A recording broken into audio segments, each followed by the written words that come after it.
Welcome to the Cyber Tech Podcast, inside the minds of everyday IT and cyber pros. Your host, Mike Fierros, will dive deep into the world of IT and cybersecurity, bringing you the stories and insights of professionals who are making waves in the field. From how they got started, to their most exciting projects, and their advice for aspiring tech enthusiasts, we cover it all. So, whether you're an industry veteran or just getting started, join us as we explore the fascinating minds behind the technology that shapes our world. Let's get started. Hey guys, how's it going? Mike again, Cyber Tech Podcast, inside the minds of everyday IT and cyber pros. Thanks guys, this is episode number 10. We made it to the 10th episode here to finish up this 2024 year. This has been really amazing with this podcast. So we have a lot of interviews lined up this coming January and into 2025. So excited for that. Also, if you guys are in the state of Arizona listening, 2025 Cactus Con. If you are interested, there is a Cactus Con, which is a cybersecurity conference in Mesa, Arizona in February. Definitely check it out on LinkedIn. I'll put some show notes on here with Cactus Con information. It's a really good place to go to network with cybersecurity professionals. Also, there's going to be IT professionals there as well. All age groups, all different backgrounds, different industries that come together, learn cybersecurity, sharpen, hone their skills and whatnot. So I definitely encourage you guys, if you guys are in the Arizona area, definitely encourage you to go to Cactus Con. And then also anywhere where you guys are listening, that whatever country, region you listen to us, try to find some conferences to go to, cybersecurity conference or IT related conference. It's going to definitely help, especially for you guys who are students and stuff like that. Networking is going to be a big thing. But for this episode, the last episode interview for 2024, this is going to be a really special one, guys. This gentleman right here, he's a fellow Yuma High alumni. For those not aware, I'm from Yuma, Arizona, and so there's a high school named Yuma High School. If you guys ever seen, the criminal mascot, I think still to this day, I think Yuma High School is the only high school in the nation that has a criminal mascot. This is a special one here because this gentleman is a Yuma High alumni. He's worked multiple IT positions, and I definitely wanted to get on here to share his experience and his knowledge that he has. And this gentleman right here is Leo Marquez. He's an IT manager of the Westin Paloma Resort and Spa. How's it going, Leo? Good. Thanks for having me, Mike. I'm excited. Yuma High is the only school that has the criminals as their mascot since Nice. Yuma High went ahead and trademarked it. I don't know exactly when they did this, but that's the reason why. I'm very proud to be a criminal. I think the first time I've heard of that wasn't probably particularly when I was going to Yuma High as a student, but I remember watching the OJ Leno show and Jennifer Lopez. This had to been like late 90s. Oh, actually, it's probably going to high school about 99 or something. And she mentioned she went to a yard sale in LA and found a hat that had a criminal, and she thought it was really interesting. It's a really old episode of Jay Leno from the Tonight Show in the late 90s, but I didn't realize that we were the only high school that had that particular criminal mascot and whatnot. But no, you're right. Yeah, Leo, thanks for coming on the show, man. Your experience is going to definitely help people, especially in high school where you're trying to figure out things. You might be interested in IT, computer, cybersecurity, and just need a little direction and whatnot. I appreciate it. Leo, let people know who you are, share a little bit of your IT experience and how you got involved in IT. My name's Leo. I have been in IT for over a decade. I started as an account manager selling community Wi-Fi network for apartments around the U of A in Tucson, Arizona. At that point, I was just hired on to help out a friend with sales for his startup company. He probably had maybe about a dozen clients. This guy became my mentor. His name's Jeff Kimi. This guy just showed me everything that, was involved. Just to backtrack a little bit, Jeff's actually also from Yuma. He graduated from Oh, Kofa. nice. I met him as a brother of a girlfriend I had back in high school. So it kind of just blossomed from that with Nice. our involvement with each other. I'm heavily involved into wanting to build something when I was 20. And that was my mindset. I didn't know what I was going to do. I had taken a basic computer class back in high school. I just figured, you know what? This sounds like the future. He explained to me, we're going to set up Wi-Fi networks for apartments, have it as an amenity for the students around the U of A, and I'll go ahead and I'll give you commission checks. So I figured, hey, why not? I went ahead and I moved to Tucson, knew nothing about technology, never ran a wire before, never made an end. And I started knocking on office doors, talking to people, meeting different apartment owners, met property managers, and just telling them the gist of what our services that we wanted to supply for the property was. And it picked up from there. We started getting some contracts signed. I started noticing Jeff installing the networks, and I was interested. I wanted to help. I started running wires with him. He started showing me how to make ends. Nice. A year later, installed my own network on my own for an apartment complex in Phoenix. So I was very proud of that. That this was That's awesome. back in 2012 when there was just Wi-Fi. I believe there was at N was it before they had AC. Now they have Wi-Fi 7. It's gone a long way of how these Wi-Fi networks are now configured, what features they have, the security that's involved, everything. I did that for 10 years. I became their installer. I became their field tech. I became just the face of the company. We did have someone, Allison, who was handling our help desk, taking calls, also handling accounting. We had a small team, but we definitely had a great operation, and we did something that was very special. I've been very, very proud of what we've done with Clearwave, and they're still operating right now. We evolved from apartment complexes to hotels.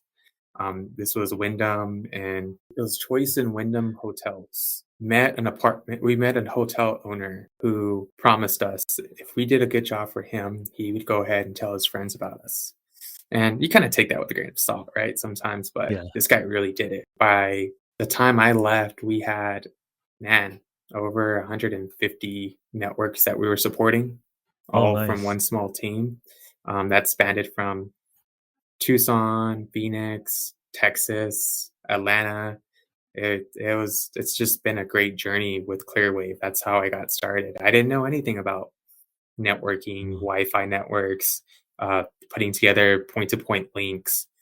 It's just something that I wanted to learn, and I put in the effort, and I listened. It was not always rainbows and butterflies. There was times where I was frustrated, and we had a bunch of support calls coming in, and you just have to deal with it. After 10 years, I had this itch that I wanted to do something different. I knew that I learned as much as I could where I was at, but I just had this itch to do something different. So I started looking around, and I started learning about the CCNA and the Network Plus certifications and all these other certs that you can get to be able to basically progress in your career. I went ahead and I decided to start studying for the Network Plus certification. It's a CompTIA vendor neutral certification that I highly recommend for anyone that wants to become a network admin. I decided to do that instead of going for the CompTIA A+ certification, which is for beginners that are looking into going into help desk and progress their own career and start their own way into the tech environment. What really helped me out, it was a podcast called The Art of Network Engineering. Nice. The stories these guys would tell, the people they would bring on, it was inspiring. It kept me wanting to learn more, and it gave me the motivation to keep studying. And I took the test finally, and that message at the very end where it says he passed, and man, I was on cloud nine. It was awesome. Put together my resume, and I started throwing my resume out everywhere. I went on LinkedIn. I went on Indeed. I just started applying everywhere. I had a couple interviews, and I decided to join the Santa Fe Public School District, their technology department. Nice. And I've never been to Santa Fe, New Mexico before. Didn't know what to expect, but I just knew I wanted to do something different. I had to take a leap of faith. I moved to Santa Fe, New Mexico without ever being there before, and I had a great time. I learned what enterprise network looks like. I learned how to put together SOPs. I was able to configure Extreme, Aruba, and Cisco switches, troubleshoot Aruba access points. And these are all just brands I've never touched before. And it was exciting. I got into Active Directory. I learned what it meant to protect your database. They had a tabletop exercise for compliance for their cybersecurity insurance company. That was my first tabletop exercise where the subject was ransomware. I had another itch, and that other itch was to obtain my Security Plus certification. While I was learning a lot more about cybersecurity, I was also studying for my Security Plus. The great thing about Santa Fe Public Schools is that they encourage you to learn. So I spent a year in Santa Fe, New Mexico. I learned a lot, and I had some great leaders there.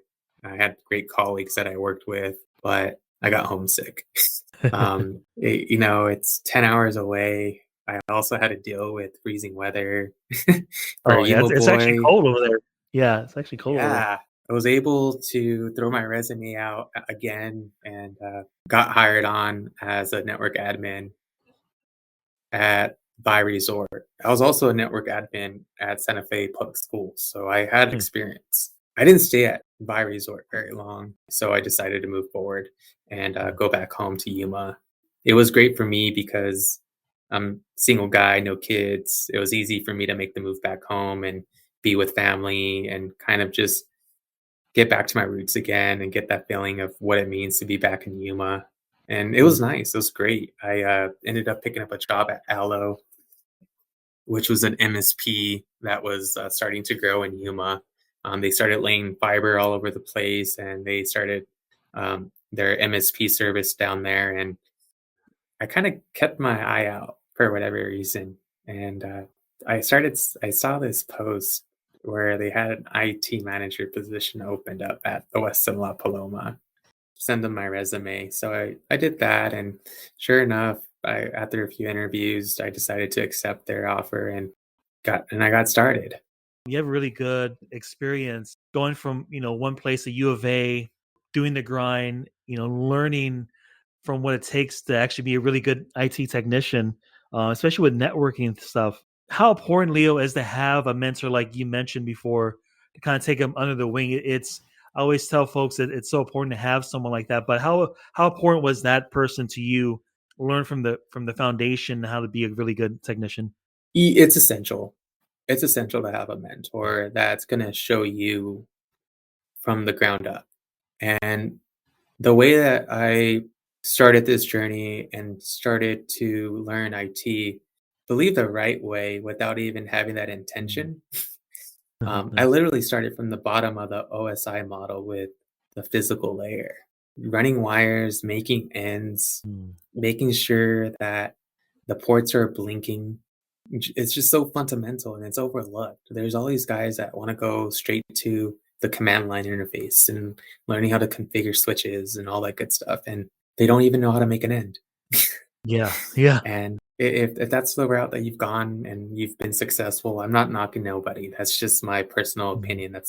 But I highly encourage, individuals that want to get started, learn how to run a wire, learn what it means to make an end, learn the Yeah. difference of what fiber can do for you versus what Cat5 can do for you.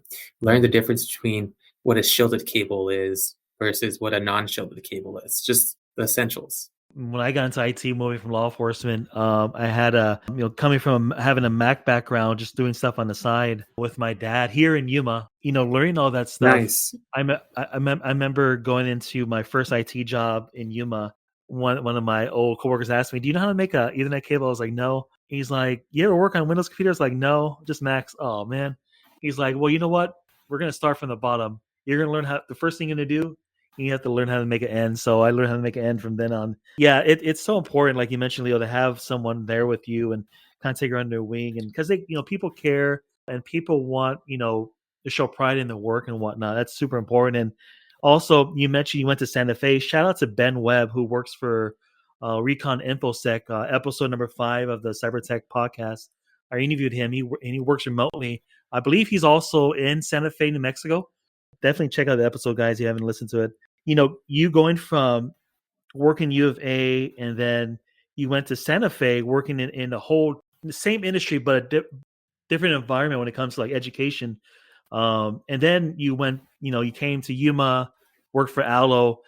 How important, Leo, as an IT technician, to recognize that certain environments, like in a school environment versus, enterprise environment versus, maybe a government environment. How important is for IT tech to know those different types of environments?